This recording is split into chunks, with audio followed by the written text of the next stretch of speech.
Welcome to Name 3 Songs. I'm Sarah Fagan. And I'm Jenna Millian, and this is the podcast where we take the piss and debunk music fan stereotypes. Because let's be honest, fangirls knew about that band way before you did. And if you stick around long enough, we'll also let you in on some new music the girls are already crazy about. So Jenna, would you like to inform our audience what we did today? So last week you heard our take on the 1975 in the media, and today we really are excited that we got to talk to two awesome fans, Joe and Brittany, and hear their take and their experience on being fans of the 1975 over the years and what all that has encompassed. I'm Brittany. I am 25 years old, and I've been a fan since early 2018. Well, I'm Joe. I'm 20, and I've been a fan since about 2014. So it's about 5 years ago. How did you guys first find out about them, and what drew you to them? Was it love at first sight, or was it a slow burn? Oh gosh. So I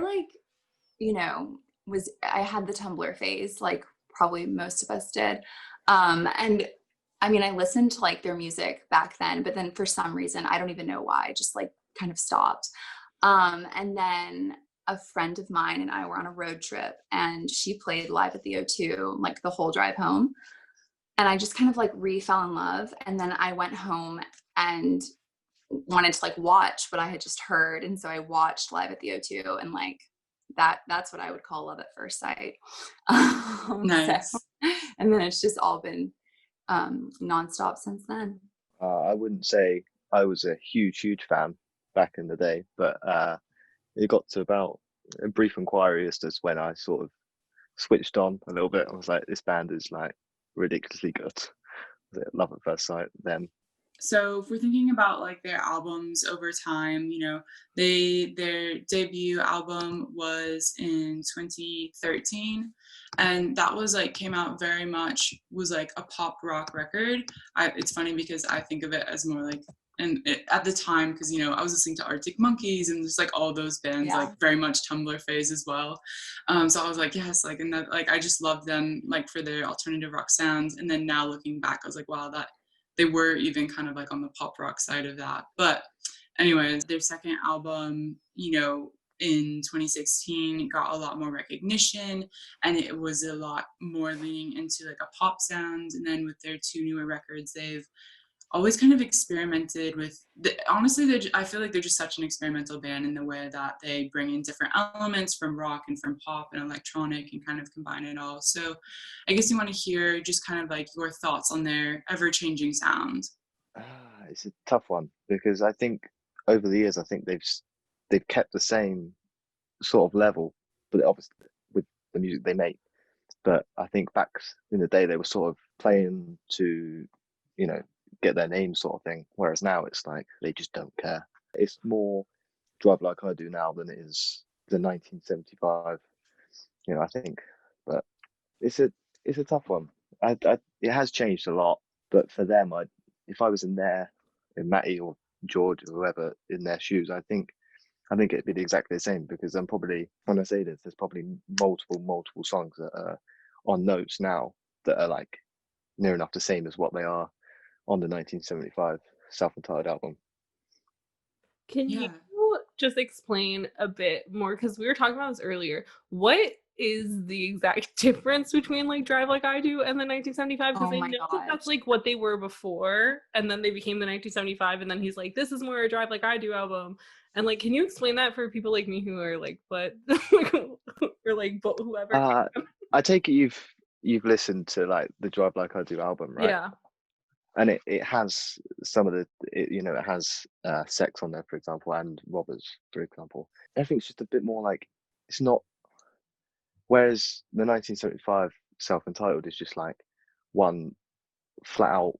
It's just, it's really hard to explain this. Right, because it is like sort of rockier. It's kind of emo, like yeah, raw. I don't know. Yeah, that's the word. That is the exact word. Emo, yeah, it's very like emotional. Yeah, it is. Okay. It's not like listening it's more to in your like face. Self-titled Robbers versus Drive Like I Do Robbers. It's a completely different vibe. Okay. Like that's a fun exercise. Everyone should do that because it No. gives you a good idea of the difference. That's really interesting. I guess I like never thought about it deeper than just like Maddie being Maddie. Just was Yeah. like, this is just him doing something different. Like listening to like self-titled robbers versus Drive Like I Do robbers, it's a completely different vibe. Mm, Like that's a fun exercise. Everyone should do that because it No. gives you a good idea of the difference. Well, they had like a million different names before they were the 1975. And I think Drive Like I Do is just the one that they put out like the most music under. Mm-hmm. And they keep like threatening to kind of drop that album that is sitting on someone's computer somewhere, apparently. they need So to. I they wish. need Need to. to. Yeah, I hope they Please. do. Brittany, what do you think about how their sound has evolved? I think it's just so fascinating that I don't know. I love the concept of like an era, and I think that they've done such a good job of the eras, just kind of like aesthetically, stylistically, sonically. But at the same time, like Joe was saying, like you can still hear songs on Notes that sound like they could have been on self-titled. You know, like there's something that kind of like weaves through it. And like lyrically, they're all like pretty, I would say like thoughtful and like well-written songs, you know? So some things stay the same, but some things definitely change. And I think that, I guess like you kind of hear like amongst people be like, oh, like I wish they'd go back to like self-titled. I wish they'd go back to like, I Like It When You Sleep. But like, honestly, like, I don't think it's like a go back sort of thing. It's like, it's inclusive in what they do now. And they're just so like, prolific, honestly. Like, who knows what they'll do next, and it could sound like a little bit of everything again, or it could be a whole different direction. I think that the thing is that they do it all really well, so there's no need for them to like revert because they're just growing. I feel like so many times there are bands who like slightly change what their sound is, but they still sound like the same band, and like the media Right. or like the outside world will be like, oh my god, like they've just completely done like a 180 and like gone away from what they're like are, where their fans are like, no, like at the heart of it, it's still the same band, and like it's just they're just growing. And like how Joe said earlier, it's like once you've become established, like you can start to do music that is more experimental but still similar to your sound because your fans already trust you, so they're kind of there and will Right. be like, we believe in you already, like we'll just listen to what you give us. I think Yeah, I think it's like a trust Mhm. thing. Like, I mean, I'll listen to literally anything they put out because I mean, I had never listened to anything that sounded like People before. Mhm. The first time I But heard it, I was like, oh my gosh. But then like, you know, you just put it on repeat, and by the end of the day, you're just very into it. So it's just they make great music. So there's no reason to question them, I don't think. nothing they do anymore is like surprising. It's not like they're trying to surprise their fans. It's like, here it is, listen to it, and it's somehow we all love it. I think it's amazing. Yeah. So And I feel like it's really cool when bands do something that can broaden fans like horizons of like what music they like, because like you put up something that's like even just slightly different with the same vibe, and you're like, and Spotify suddenly like, here's 20 other artists that have music like this that you might like, and it just is like, I just think that the like power that bands have to like change their sound to like open their fans' ears to something else is like crazy. Really cool. That's so true. That's such a good point. Obviously with the 1975, like they have a clear frontman in Maddie, where like he's always the one either getting the most praise or like the most of like the brunt of everything, with Maddie like being so like, hi, I'm here, and the rest of the guys being like, we're kind of here. Like, do you feel like they have created something about themselves like within the fandom where people also like care about them as much as Maddie, or are they still sort of like background characters in a sense, or is that just something that like to people on the outside looking in it feels like? Does that make sense? I think it's always going to be that way though, because he is the lead singer. Mhm. He's always the one talking. You're never going to see George stand up and start interacting with the crowd or whatever. And whenever they go to TV interviews, and it's always Matty, because I think he just has that voice. Yeah. But as a fan, I think the whole fandom can vouch for this. I think we all see them as one, not just as Matty. Like it wouldn't be the 1975 without all No. four of them, as cliche as that sounds. And I think that like deeper in, of course, like everyone has like their favorites and stuff, but I don't know. I think that from the outside, it might seem like Maddie's kind of like monopolizing it, you know, because he's like Mhm. one of the only ones that talks and interviews and things. Mhm. But I think that they've kind of like addressed that before, and it doesn't really seem like the other guys like want to talk. Like I don't think they like that sort of stuff. And I honestly, I mean, if what they're saying is true, I think they're kind of relieved that Maddie's willing to like be the one like to do all the talking, because I don't think they really have any interest in like sharing their thoughts to some random interviewer, you know? Yeah. It's kind of interesting that like they've known each other, like they grew up together and they've known each other Yeah. for so long, and now they're like so famous, and like Maddie is such like an icon at this point. Like Yeah. he's basically a legend. And so it's just funny to think like at one point they were all just like dudes going to like school together, and like Mhm. Maddie wasn't, like, to think Maddie was never an icon before. I think It's Maddie kind was of weird. always an icon, at least to himself. Absolutely. Yeah. He was That's always true. destined to be an icon. Yeah, it was always in the cards for him, no matter what it was gonna be, I think. I just always find it really interesting with like the whole frontman persona thing of like having somebody, and obviously like Maddie's a singer, so it's a lot easier. But I mean, like growing up like with like Fall Out Boy, like Pete Wentz was the bassist, but he was like the front man of the band, and like he would be the one doing almost all the interviews and like who was always in the forefront of it. I also think that it's like interesting how like Maddie's like the front man and like he has that personality, but more and more like after like I guess Love Me dropped and things like that during I Like It When You Sleep, he kind of like will call out that we know that he knows that he knows that he's the front man, you know, like it just kind of that like he like kind of like breaks the fourth wall sometimes, and like he'll say that before they play Love Me at shows. He'll be like, okay, like I'm a rock star, like for the next 3 minutes I will like be a stereotypical rock star. But then he'll kind of turn that off, and then he's just kind of like shuffling around on stage, kind of awkward. And it's just like, I guess he's just multifaceted. It's really funny how he's like self-aware like that. But Yes. he's like self-aware, but then he'll like make it a joke, but like it's also Yeah. not a joke. But I think Exactly. to people on the outside, I think they hate that about Maddie, because they just think Yeah. he's kind of a dick because of it. Well, I That's think he interesting. views it all as like a performance art piece. Like every aspect of the 1975 is like a bigger form of art for him. And I'm just like, Yeah. it's so interesting. Like if I could crawl in somebody's brain for like an hour, it would be his. To be like, Big time. what's going on here? So I think now I can get into some of the questions that we like touched on the survey. So first off, like, what are your thoughts on how the 1975 has been treated by the media over the years? And Brittany, I think you had some really interesting points about this. I guess I kind of came into this a little bit on the late side because of like just like joining a fandom or whatever, like after a brief inquiry. But I feel like I've done a significant amount of like recon from before I like was here and as a fan. And just like during Self-Titled, I think there was kind of this notion that they were just like another boy band. And they kind of like poke fun at that a little bit in the girls' music video, kind of about how it's like, oh, like we're not a boy band, but people would just like argue that they were. And I think a lot of that was because they were boys, they were like good looking, and they had a predominantly female fan base.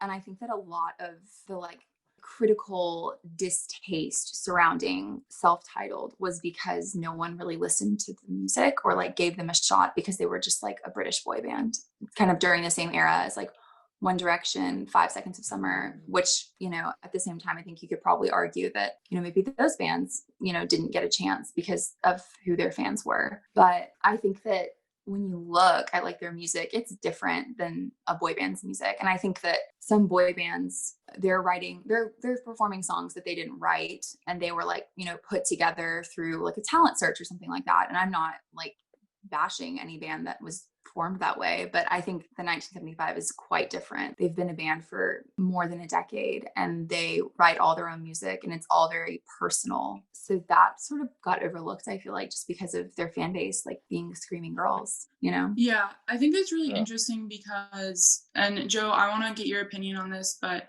because like Harry Styles tweeted about them at one point, like fairly early Mhm. on in their career, and so I think a lot of One Direction fans like converted into 1975 fans. But Yeah. for me, it was always so separate in my mind. Like I never saw them in the boy band realm, but I think that's also Mhm. because I grew up with other alternative bands, and so I was very much in that kind of Yeah. like, I don't know, just the alternative music space. So I'm curious, like Joe, what you thought of like when you first found them and what your impressions were. Honestly, I'm not a massive fan of pop music as such, and I wouldn't see them as a boy band. I never did. I think they don't, in a way that they got treated by the media. I think it's because they're not the same as pop music, and pop music nowadays and back then was huge, and it's all you ever see in like the charts and stuff.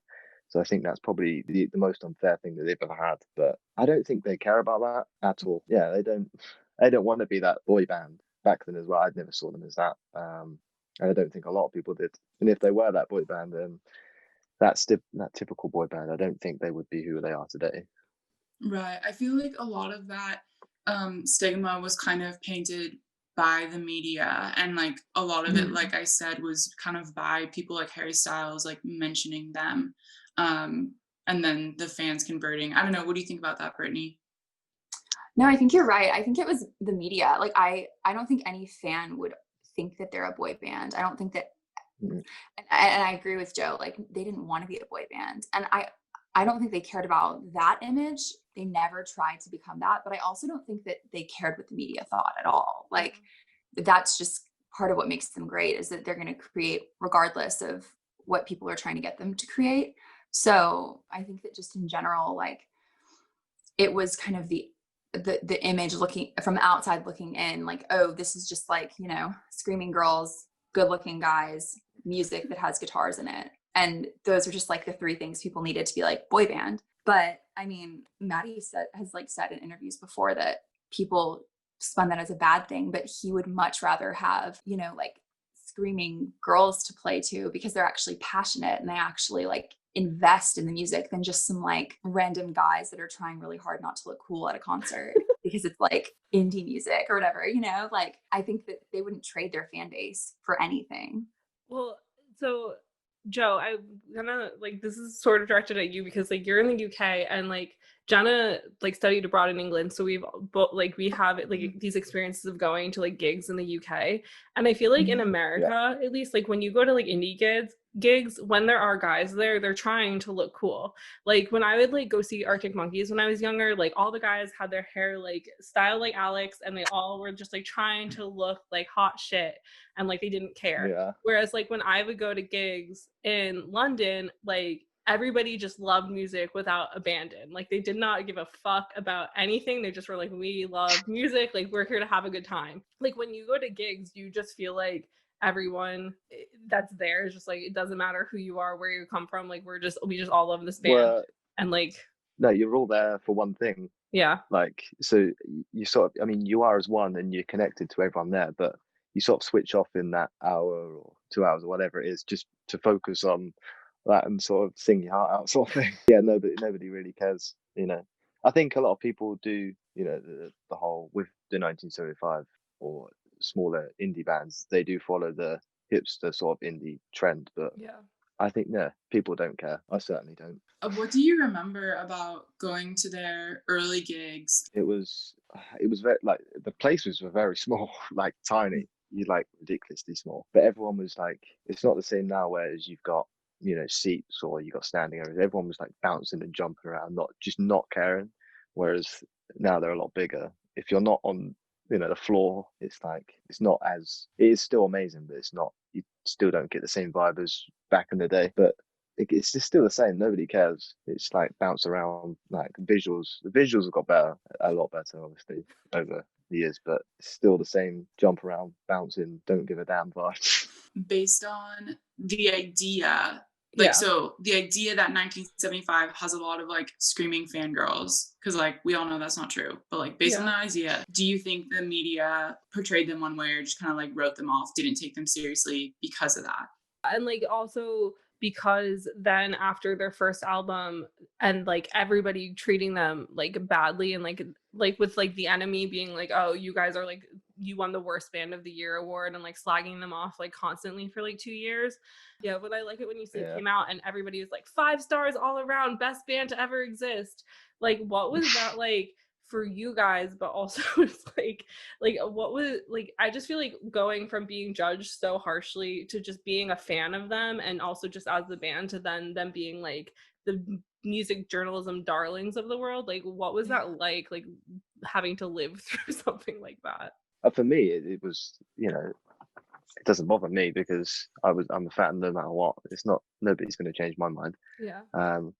I think the media, like you say, the media did give them that sort of screaming girl vibe, but I think the more and more people that started to follow them and listen to more of the music, I think the word sort of got around that they're not that band. Because I mean, it's not a lot's changed for me in that sense. Someone who didn't like them, but I think back then to now liking them is a sort of the right person to ask for that. But well, did you feel like it was like when you would tell your friends that you were like really into the 1975 that weren't into them, did you feel like they were kind of like, isn't that band for girls, or was that not enough? I still get that now. Really? I still get that saying that. Yeah, I still get like, so I've got the 1975 like all over me, tatted all over me, and I get like, why?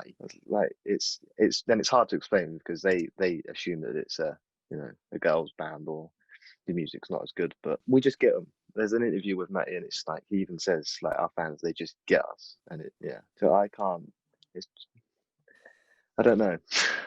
It's one of those ones you like, if you've seen them live, I think if you didn't like them, you saw them live, I think your opinion would change like instantly. Yeah, I think it's interesting, like hearing the perspective of a guy, like people saying, you know, that's like a girls band or whatever. It's fascinating because they've never tried to be a girls band. And you just have to wonder, like, I mean, was it the media that said that like once and people ran with it? Is it the fact that they're like good looking guys and so girls like them? I just think it's interesting because there's like Arctic Monkeys. No one's going to be like, that's a girls band.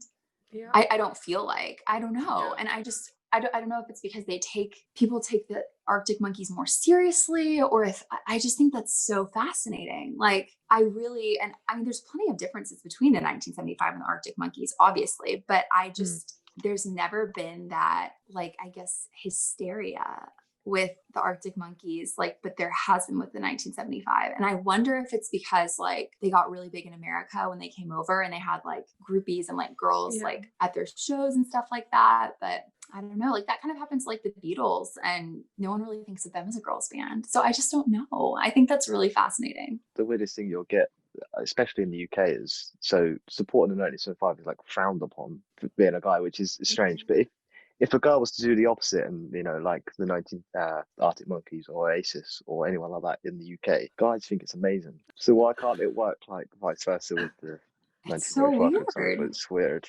It's so funny you mentioned that. So like I had known about the 1975 before I moved to England, and that was in like 2012. And I think that I don't know if they had an album out yet, but a month after I left England, they played like the Knitting Factory or somewhere really small in New York. And I was like so upset because I missed it. And when I got to England, they were like playing like a really big venue. And I was like, I'm never going to see this band because I'm not in America to see them small, and I'm too poor to see them in England like big.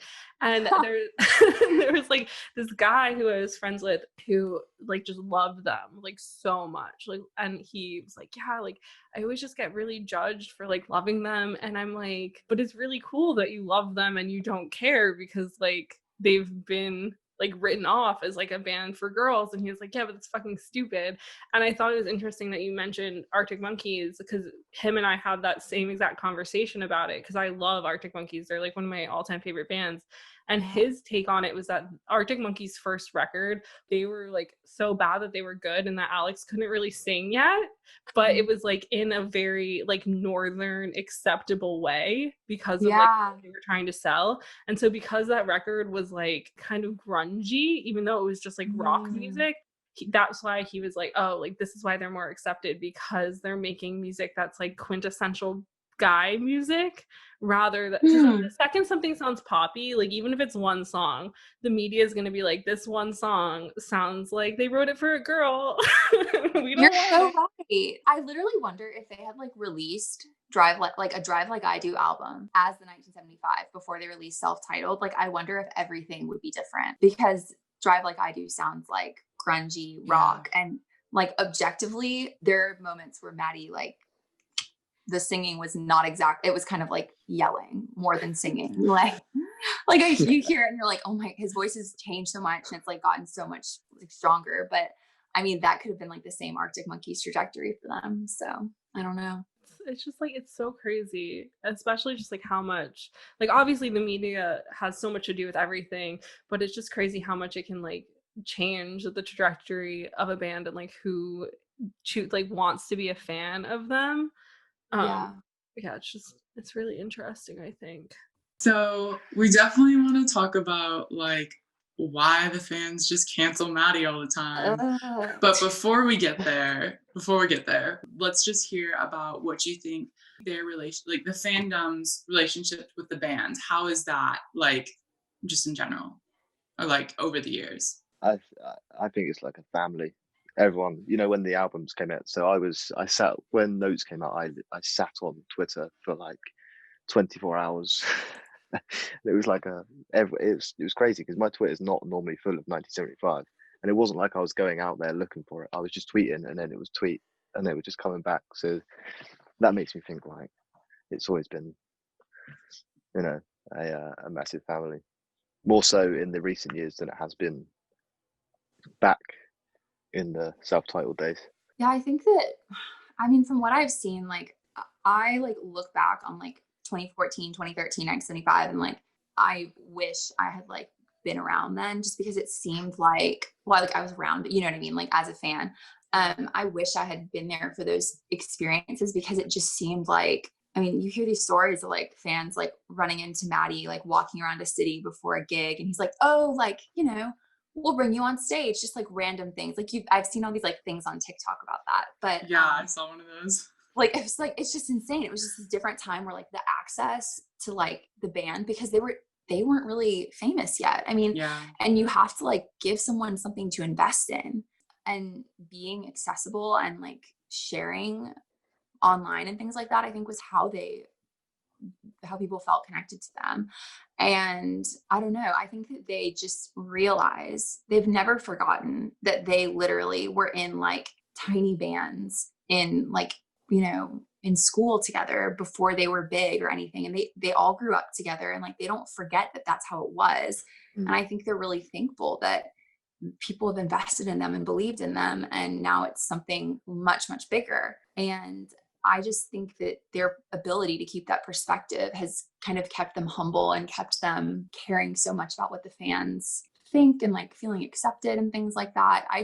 It doesn't seem like they do anything where they're not thinking of the fans. And so I think they have a great relationship with them for that reason. I feel like Maddie, especially like Brittany, your point was that like they're very like aware and kind of humble to the fact that like they kind of owe it all to their fans. And so I feel like Maddie has always gone out of his way to like make his fans feel like, to make the fans know that he feels that way.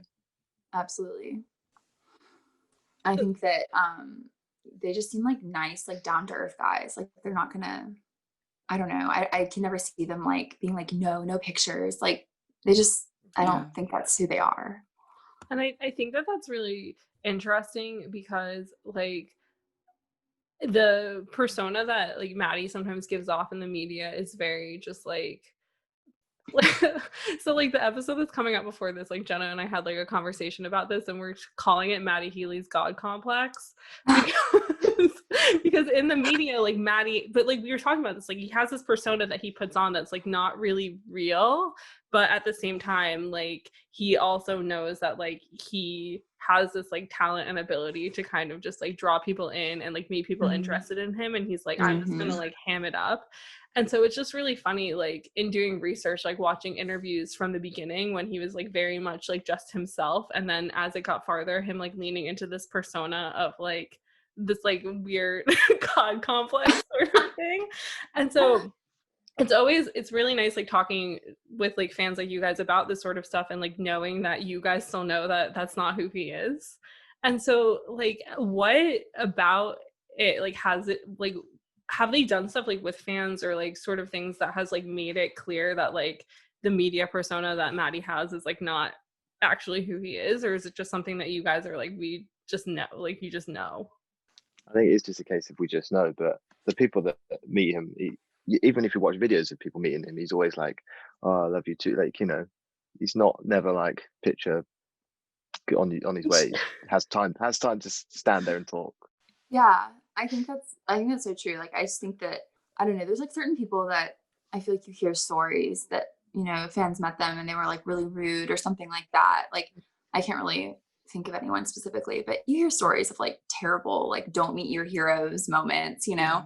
You never hear that about the 1975. And I just think, I mean, like, I think that parts of that kind of like Matty gets like knocked for being like pretentious or kind of like the God complex thing. Like, I mean, I think he's like, pretentious isn't necessarily like a bad guy. I mean, I think that he like is interested in a lot of things. He's like a smart person. He's intelligent, like, and that can come off to some people as being sort of like pretentious or obnoxious. I think that that part of him is like legitimate, and I think it just depends on how people want to spin it. I think that like everyone, he's like a multifaceted person with varied interests. But I think that at the end of the day, the problem is when like you can't turn that off and like be a normal person or like an accessible, friendly person. And I think anyone that like has given, you know, 5 minutes effort to actually kind of look into who he is as a person will show you that he's not just like walking around like spitting up dictionary words all day. Like, he's actually like a nice guy. Yeah, and I think just like going off that, like obviously like the fans seem to have a very like, at least Twitter fans, which I feel like is a different genre of fans.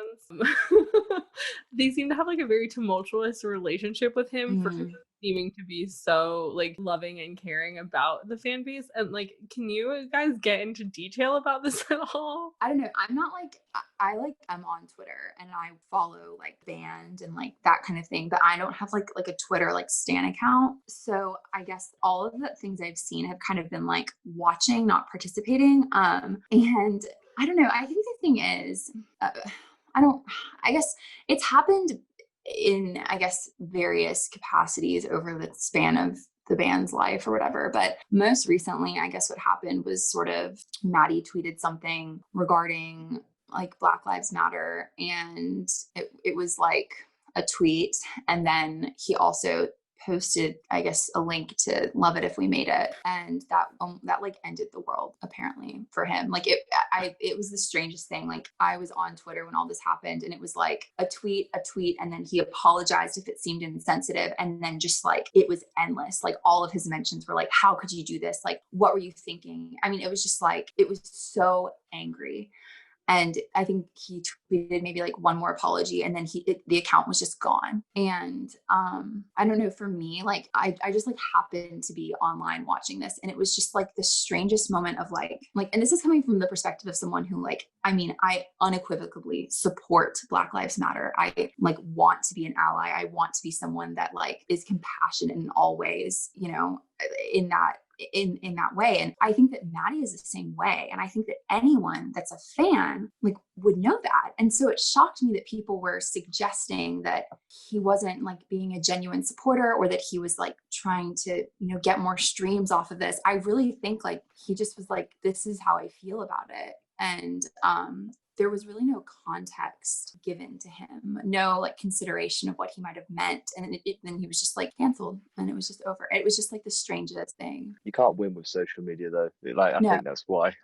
It's like he did what he did, and I think he sort of has to accept that he's going to get backlash no matter what. Yeah, but it's frustrating, I think, because oh yeah, I mean, like as a fan, like I don't know why you would jump on the train to cancel someone that you love, and that you better than anyone else should know where their heart is in a situation like that. I don't know. It was weird. It was weird. I didn't want to get involved. I was like, Nope, not getting involved in that. So we also have an episode coming out about toxic fandoms and things like this. And I feel like Twitter, especially, things happen so quickly of like one person calling someone out and then everyone jumping on it, and it just like it can't be stopped like once it starts. Yeah. And I think it's like weird how it kind of for a few weeks there it was like trendy to like be like, oh, I'm not listening to them anymore because it makes me feel weird. Like I just don't I really like can't quite understand where their headspace was with all of that because it just seemed like really like fickleness, you know, like they do one thing and then like you have to delete all your songs off them on Spotify. Like it's just Yeah. what on earth is going on? I don't know. I feel like because we had this conversation with the One Direction fans about like how they don't really know that much about Harry Styles and that they've like put a persona onto him that they expect him to be like just based off of like the little that they do know about him. And we got into like the conversation about how like he has kind of like done the bare minimum when it comes to like advocacy for like groups that have less than. And like while like I do think it's like, oh, like if you're on Twitter it's easy to just tweet a link, but he's like not super active on social media, so I'm like, why would you hold it against him like just because he has said something about X, Y, and Z but like hasn't said something about like A, B, and C? Like it's I just feel like it's kind of confusing in that regard. But I feel like Maddie is like such like, especially at this point, like the fans know who he is so well that it's like if somebody tweets something being like this horrible thing is happening and then is like here's this song, it's like clearly his like awkward way of being like, I feel like this song is pertinent to what's going on right now and maybe like it'll give you some solace in this sort of time. But I think I signed on Twitter to like the tail end of that, and I saw like some people that I followed being really angry. But I mean, the amount of times that I've signed onto Twitter and seeing people yelling at Maddie Healy is ridiculous. And that this is like from somebody who like most of the people like, so like Jenna and I do concert photography, so a lot of the people I follow are like concert photographers or like people in music journalism, and then like some friends, and most of the friends are very active in like the fandoms that they're a part of. And I just remember the one thing though was that like there was something where Maddie took a photo and like had taken a photo that a photographer took and posted it and didn't credit it, and people were like, hey, like credit this photographer. And Maddie did like the very unpopular thing of being like, I'm in it so I own it, and I'm like, that's not how that works. But also like tweeting at Maddie Healy that's not how it works is not going to teach him anything. So it's that sort of thing where I'm always kind of like, okay, amongst all of us there has to be at least two of us that have worked with them or like have worked with somebody who knows them that can be like, hey, can we have like a discourse with Maddie? But instead everybody just like goes for the jugular on Twitter, and I'm like, there's nothing's gonna ever be taught through like a Twitter cancellation brigade. So I just like I never really get it, where I'm like, okay, like I don't agree with him, but also like what, like I don't know. It's just like interesting. Yeah. And I mean I think you're right. Like I think it's just not, it's not useful, it's not needed. It turned something that is like a movement about a really like important issue and something that needs to change into this like weird, like it made it about Maddie in a way that I don't think he like would have wanted it to be about him. Like it wasn't, it was about like, you know, like human rights basically. Like it's not about what Maddie tweeted or how he tweeted it, and it just was completely unnecessary. I don't know, and I think it just makes him I mean I don't know him, but like I'm sure it made him feel like he can't do anything right, and like why try if someone's gonna get angry at him for like just trying to support something. I think if you really understand the band, I mean, if you've watched loads of interviews, you'd understand that Matty, the albums is by Brief Inquiry and Notes is like more so Brief Inquiry. It's his feelings. It's about him, and I think Love It If We Made It is again his feelings, and I think that's his, like you say, I think that's an easier way for him to get that message across that this needs to stop, sort of thing. But it sort of backlashed. I think I think it would have backlashed either way even if he'd just said it with words. You're always going to get some sort of backlash with that. Yeah, I think that part of that is like holding Maddie on like a pedestal and like idolizing him of like he's never going to be 100% perfect, and he's a very polarizing character to some degree, and so he's always going to say something that sets someone off. He's never going to be entirely neutral. There have been so many times where he's like been very outspoken about like his political views and like his feelings on like what's right and what's wrong, and like he's very progressive. So when people get mad being like, you were progressive in the wrong way, it's like, what? And like there's so many artists who just don't say a goddamn thing about anything. And so the fact that he's so outspoken about everything and is like, I will come and like picket with you at whatever you want me to pick it at you, like with you at like like, and so the fact that people are like, why are you like doing this in the way I didn't expect you to? I think that's such a good point. I just think the thing that bothered me the most is like, if you give 2 seconds to kind of like look into him, you know, he's so clear about where his stance is on these issues. Like, I'm like baffled by the fact that people would suggest that he wasn't fully in support of this movement, or that, you know, his tweet was anything like self-promotion. Like, I think Joe's right. Like, I think that's how he felt, and he didn't have like better words than those. And I mean, anyone that, it's just taken out of context, and that's what the internet does. It takes things out of context, and Twitter especially, you have 180 characters or whatever, I don't even know. And it's like, you know, how can you get the full story from that? But fans, who were the ones that were like attacking him, were the ones that weren't giving him the grace of context. So I just thought it was like really sad. I feel like fandom, especially nowadays with internet culture, like fandom is super important, and like bands being supportive of fandom is super important. And so I guess it's like, is there a point of being like, oh, like I want to like get involved in the community of like around this band because they mean a lot to me? Or is it like something you fall into? Or like what is it about a band that is like, okay, like I want like a community around me that also cares about them, and like I want to be involved in that on the internet? I think it just happens. I don't think it's a case of I wanted to, you know, fall into some sort of community, but it's nice that there are people that do understand that, you know, that they're in the same boat as you. But I wouldn't say I intended for this to happen, sort of thing. It just happened for me, and I'm glad it did, because I wouldn't be the person I am today without, as cliche as it sounds, I wouldn't be the person I am today without them. Was there like anything specific about them that like spoke to you more than like other artists had in the past?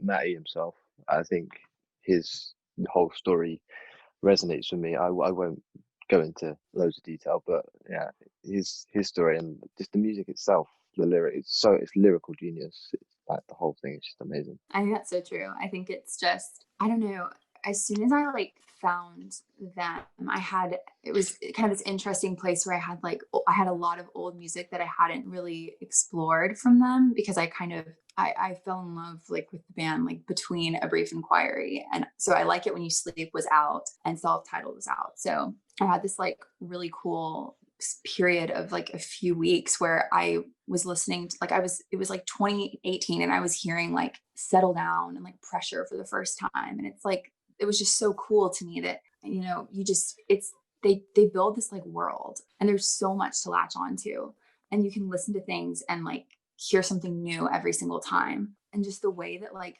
it's like Joe said, like lyrical genius, like it's just this whole thing that you can get invested in. And there are callbacks from album to album, and it feels like analyzing like literature, because there's so much to find and appreciate. And it just felt like kind of an intellectually stimulating part to the music that I'd really never had before in the bands I've listened to. I'm really glad that I found it, because I certainly would not, like, it's just a huge part of my life now. So it's happy. I love that. But always like, yeah. I'm like, oh, I love music so much. Yeah. Love it. That was amazing. Like, it's one of those things that like when I have friends who are like, yeah, I like music, but like it's never like, it's not, I'm like, what? No, like, I love it. Like, you don't get it. It's so important. It's like it's literally a soundtrack to a life. Like, that's huge. Yeah. I don't know. It's just crazy. Like, how can I hear this song and like it just takes me right back? Like, I want to go back and hear it again for the first time. Like, that's such a crazy feeling that you can't do it. Like, you can't go back and hear this song for the first time again, but it just means so much to you that you like want to experience it like that. Like, that's really meaningful. Yeah. It's just so like getting real emo over here. I know, I'm just like getting so emo. But like that's the thing, is it's like it's so incredible, and I feel so sorry for people who like can't put on a record and like feel some like just like feel intense emotions. It's like I was like making fun of myself the other day because like, so we said earlier that like pop punk is like kind of what shaped like Jenna and I and like got us into like liking music really in the long run of things. And like Machine Gun Kelly, who was like an artist I would never think had like an effect, like would have any sort of effect on anything, he's like started putting out like pop punk music, and it's like pop punk was when I first started listening to it. I posted a TikTok. I literally am crying at 1 o'clock in the morning because this record was just like so like reminiscent of like why I liked music. And I literally was like texting Jenna. I'm like, why am I crying over Machine Gun Kelly? Well, thank you so much, Joe and Brittany, for joining us today. We had a really lovely time chatting with you guys about all things 1975. Yeah, this was so fun. I'm so glad I got to connect with some more fans. And just chat about the thing I always love talking about. Yeah, so thank you for having me. If you feel like following me on Twitter, my Twitter is @BrittJohnson21. Yeah, also the same. This has actually been, I'm over the moon I actually done this, because this is, it's quite nice to talk to people that understand the 1975 as much as I do and like them as much as I do. So yeah, it's been really nice. I would leave my Twitter handle, but I don't know it. So if you find me at something like Joe Ainsley 26, then bully me, crucify me, do what you like. Yeah. But yeah, thank you for having me. It's been amazing. Thank you. That was a blast. It was so fun and wholesome. I know. It's so great. It's really interesting, the juxtaposition from like the One Direction one to the 1975 one, because I feel like fans are so used to having to stand up for Maddie that it's a lot easier to like not drag him because like they have to stand up for him all the time. Yeah. I love hearing the different perspectives, and like Brittany with her being like a more recent fan who like went back and discovered everything was really cool. And then Joe being from the UK and really knowing them since their self-titled album. He also brought like a really cool, like interesting angle to it as well. And like, perspectives I never think about because I've known them for so long and whatnot. Yeah, and I feel like that's been my favorite part of like getting to have these really cool like fan discussions, and I'm like excited for ones we're gonna have in the future and just like all of that, because it's just like, I don't know, I feel like the fans have their voices like on social media, but like giving them another outlet to like discuss with people who like get it but also don't in the same way is like been really fun. Yeah, and then you just like are like, I love this band so much, and then you're all like big time emo moment. Just like remembering like how much you love a band, like talking to other people about how much they love the band. And speaking of which, if you guys love the 1975 as much as we all do, you can join the conversation with us on Twitter. As usual, we are at Name3Songs, and if you want to include us individually or just come at us individually, as always, you can harass me at Sarah_Fagan and at Jenna_Million. So we hope you enjoyed this, and thanks for joining us on Name3Songs. Until next time, never let anyone make you feel bad about your favorite band. And you're never too cool to listen to the 1975. Don't forget to subscribe to be notified when each episode comes out, and leave us a 5-star review. It really helps. If you want to find out more about anything we talked about during this episode, you can visit name3songs.com.